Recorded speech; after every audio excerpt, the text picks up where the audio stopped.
What's going on? It's Justeeni here. We have the best Xin-Xi player of 2026, the World Championships starting back up after the summer holiday break thingy. And we have a very, very interesting match here between two players. Maybe you've heard of both of them. We've got in the west corner, the left side, we've got Mixu, Mixu, yeah. He was the Yadek champion last year, but was not able to get the Yadek title this year, and instead trying for Xin-Xi, and he made it all the way to the grand finals. But then his opponent on the east side, the right side, Willabomb. I think you guys probably have heard that name too many times at this point. This is his third time in the grand finals. He's been consistently trying, making it to top 8 almost every time he's made it to grand finals with Imo losing to Yeti Peaks. He's made it to the grand finals with Zabasi losing to Justeeni Lingueeni. And now he is here, third time's the charm. Will he finally be able to win and be a tribe champion? Let's see. These are best of threes as per usual, small lakes, and let's get right into things. So, Mixu posting in the corner, getting a very nice ruin early on, but is not going to go for it. Willabon, on the other hand, going for a lighthouse opening into a nice early hunting, which he can use to do a variety of things here, maybe early forestry, maybe just settling for mining, but in any case, he gets a nice quick development. So, looks like Mixu, on the other hand, going to be going mining into Smithery, likely to take advantage of these very strong forge spots. Both players with very nice forges here. And we do see mining, not forestry, mining here, but mining also making a lot of sense in this situation. Lots of level 3 cities, potentially. So, right now, pretty standard openings with pretty even situations so far. Mixu with the ruin, but Willabomb with the lighthouse. And we can see both players having nice village access overall. Plenty to work with, but there is a lake separating them, so both of these players are going to have a lot of time to get things developing. And we'll see how each player can take advantage, because both of them know that there is a pretty big lake in the middle. So they're both workshopping up like crazy, biding their time. You see Sword Rune from Mixu. Not the greatest, but it does push towards the village, so it's not all bad.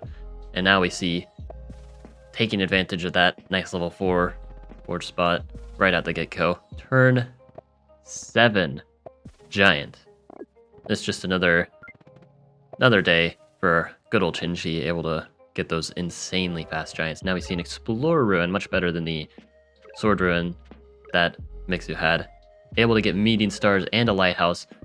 Not quite a second lighthouse though. Now we see forestry, smithery, organization. Very interesting organization here. Not sure I fully agree with it, but we do see that nonetheless. Getting all those techs before capturing those cities. Now we see fishing from Mixu, trying to get onto this water, take over this lake as soon as possible. Willabomb, on the other hand, continuing to go with these upgrades. Even though Willabomb is sort of lake tier, he does have 5 cities, which is quite a lot to work with. And we're seeing plenty of upgrades going. Trying to make use of that org. Able to, looks to be, get another giant pretty soon. Maybe that was the purpose of org here. Now, riding roads for Mixu. Just going to beeline straight into trade, it seems. Willabomb continuing to just eco up. Get as much star per turn as he can. And another giant. It is a little bit sad we haven't seen any parks, but, you know, with this sort of situation, you can get markets anyway. Economy is not going to be an issue, so you will want as many giants as you can. Now we do see trade for Mixu, getting all of those techs before capturing everything, so a bunch of level 1 cities, but the markets are going to make up for it. Now we see just riding roads, getting trade later, kind of for now just being very commit. Now we see Explorer by Mixu getting lots of meeting stars, getting the lighthouse, And with all those meaning stars plus already having trade, that means markets are going to get set up. And there are some amazing market spots. There's a beautiful level 6 getting dropped down. Border growth here. More upgrades. Sorry, make that a level 7 now. Pushing the giants straight into the water. Now 36 star per turn on turn 11. Wilbom not far behind though. Also very strong market spot. And then another one, 41 star per turn. Managing to so far inch out Mixu, but there is one problem for Willabom here. Willabom only with 6 cities, whereas Mixu has a lot more than 6 cities. He's got 1, 2, 3, 4, 5, 6, 7, 8, 9 cities potentially, and with both players having markets, the main determiner is not actually market level, but city count, because both players will have so much economy at this point anyway. And Willabom will need to do something about that. So we see now Willabom getting into the water, getting a bunch of ports down, another explorer, just getting as much vision as possible to assess things. I mean, you have so much economy anyway, not really worth getting a workshop. And yeah, this is going to be the main battle here. Willabom is going to need to make something happen in the water, take at least one city. There are multiple points of invasion that Willabom does have. He just needs one of them to work though. But if Mixu can defend, then he should be smooth sailing to victory. With all these markets getting beautifully set up, very strong economy, and lots of giants to support said economy. So he can keep himself nice and safe for now, able to greed away very easily with a nice 53, 54, 55 star per turn ending turn 13. Willabom starting turn 13 with only 43 star per turn. Now strategy, just trying to get as much of a naval presence as possible. More giants on the way. Sword to hopefully pressure by land. But Mixu is pulling ahead in terms of economy thanks to that city advantage. Now, techs will be a little bit more expensive, but that's really not going to be a big deal here.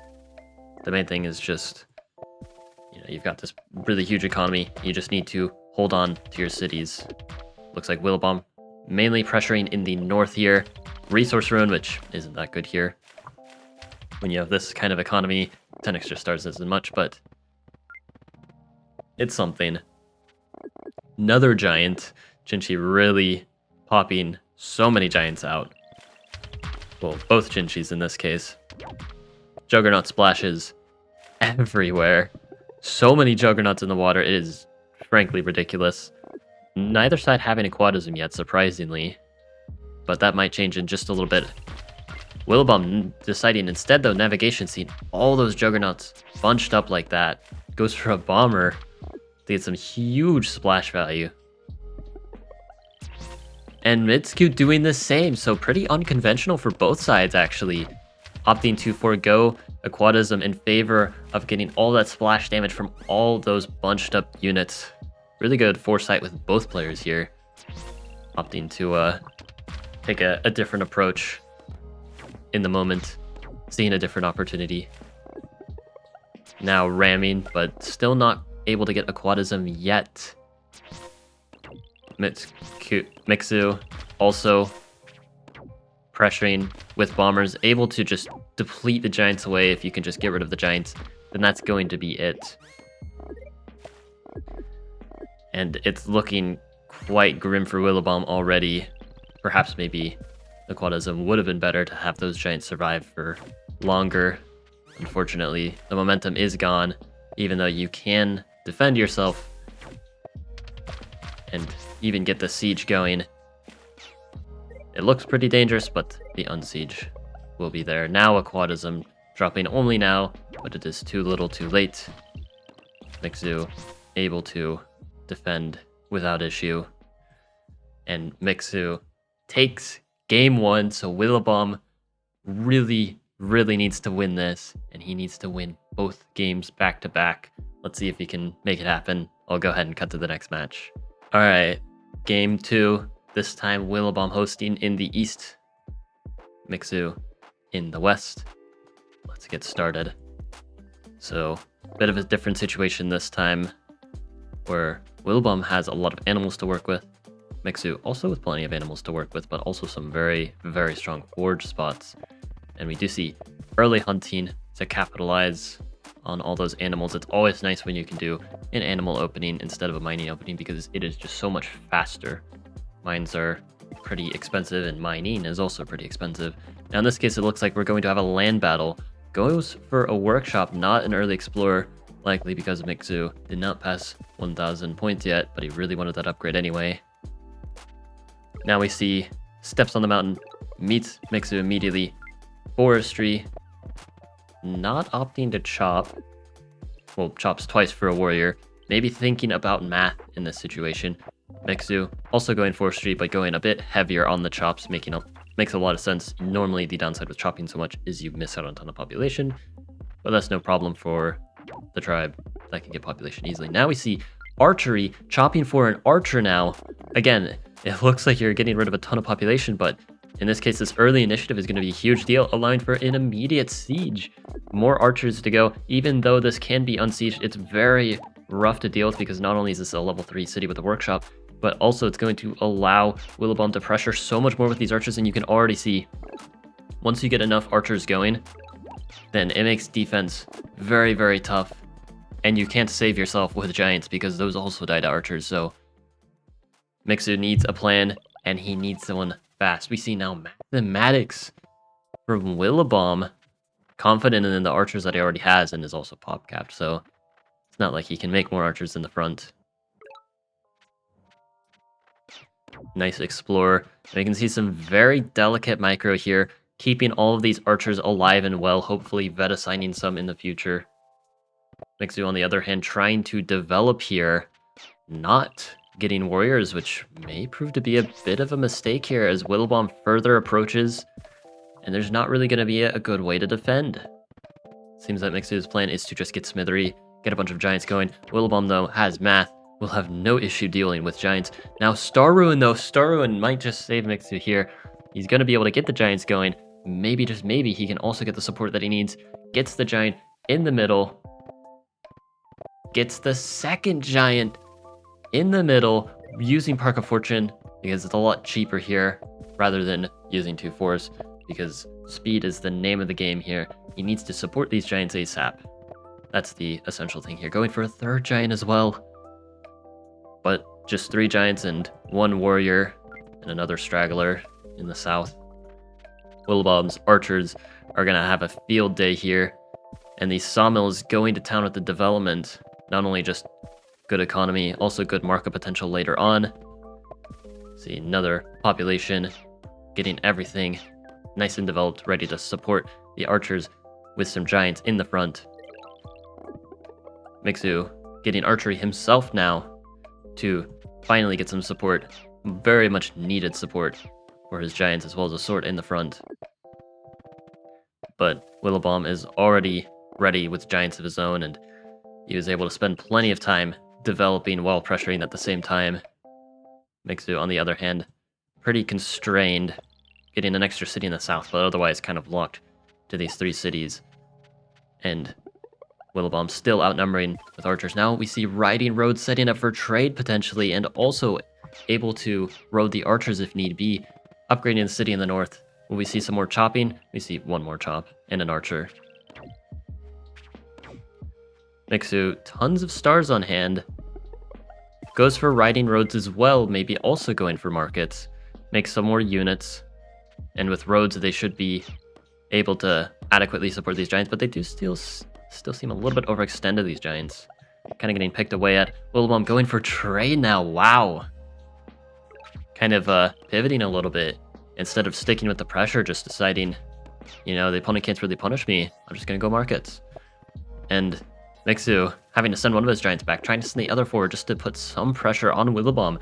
Not letting him get away with the markets, but it looks like he might just be able to get away with the markets. This giant just getting absolutely pelted away at, gets taken out. Another market drops, another market. And Willowbomb is just running away with this huge economic lead as well as the city advantage, almost double Mixu's economy. Mixu trying to counterattack using those roads, getting a veteran archer, trying to chip away at these archers and giants. You know, Willowbomb spent a lot of time grading for those markets.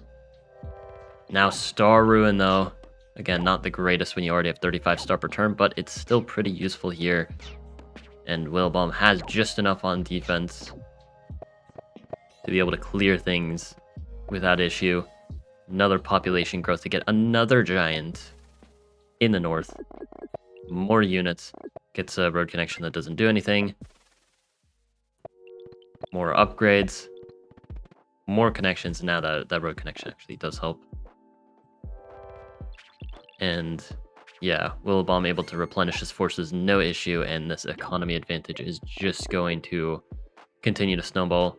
Mixu saving a lot of stars, maybe planning trade as well, but Willowbomb is ready with chivalry already, and Mixu needs something, a miracle, I'd say, because this is starting to look really hopeless as this economy advantage begins to cascade with the knight coming in now. There's just no good defense, but Mixu tries to answer with a knight of his own. Both such a massive difference in economy. Just aren't going to be able to get as many knights, plus less cities in this general area of the map. Willowbomb chaining through, and Mixu not having any more, decides to resign, making the set tied 1-1. Next game determines it all. I'll go ahead and cut to that. All right, this is it. The final game, Willowbomb in the north, Mixu in the west. And this is an important game for both players, but I have to be a little biased. This is definitely a little bit more important for Willowbomb, who's been consistently trying his hardest. He really, really, really, really needs that win. But we'll see if he can get it done in this last game. So far, the spawns are looking a bit more promising for Mixu, actually, with that nice early lighthouse access. But Mixu opting to not use it. Instead, going more expansive, seeing the early ruin, going for the village though instead. Makes sense. Both players have what seem to be pretty solid spawns, plenty of mines to work with, solid forge spots though. Mixu has a very nice level 3. Willowbomb also has a level 3, so things are pretty even so far. Getting that workshop in the capital. But it does seem that the extra ruin here for Mixu could prove to be very useful. Now Willowbomb going for the Explorer, getting some crucial vision on Mixu. Seeing everything he needs to know, seeing both ruins here, including this contested one, which he might be able to take advantage of, trains 2 warriors, not developing further with a mine. Because instead Willowbomb is going to set a nasty trap here. Mixu getting the population ruin, but then this ruin here is trapped. Yes, if Mixu walks onto it, Willowbomb is just going to swipe him off the ruin and take it for himself.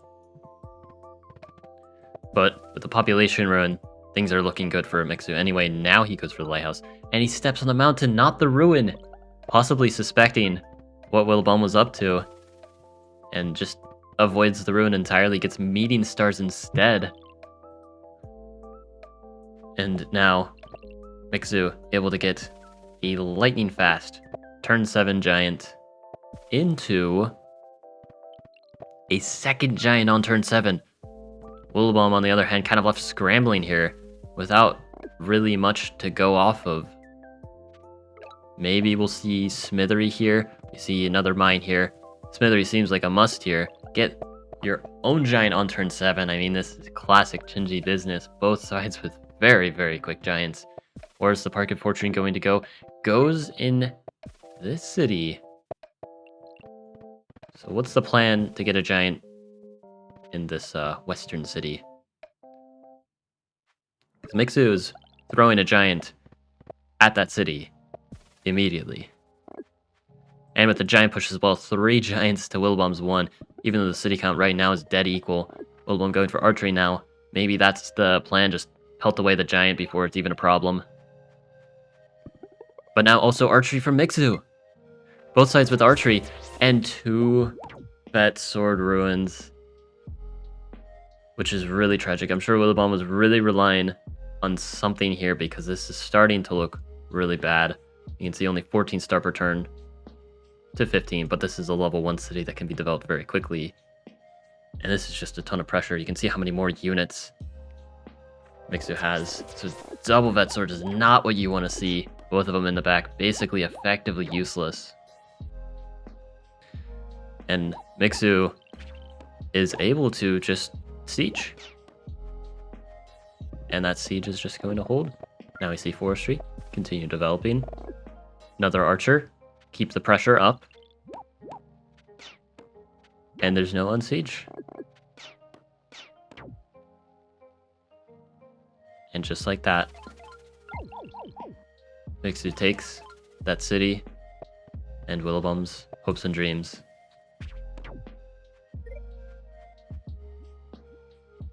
And the game ends. Mixu, second year in a row, becoming a world champion. This time with a different tribe, though. I have to say, very unfortunate for Willowbomb, though. He fought very well. Some really good plays, especially, you know, keeping the pressure in the second game. But a little bit unfortunate to see. I know I'm supposed to be unbiased, but I can't help but feel a bit for Willowbomb here. Maybe we might be seeing him in some of the next qualifiers. I already know he's trying very hard with the Hoodrick qualifiers, so we'll see. Anyway, hope you guys enjoyed. Like and sub, and have a good one.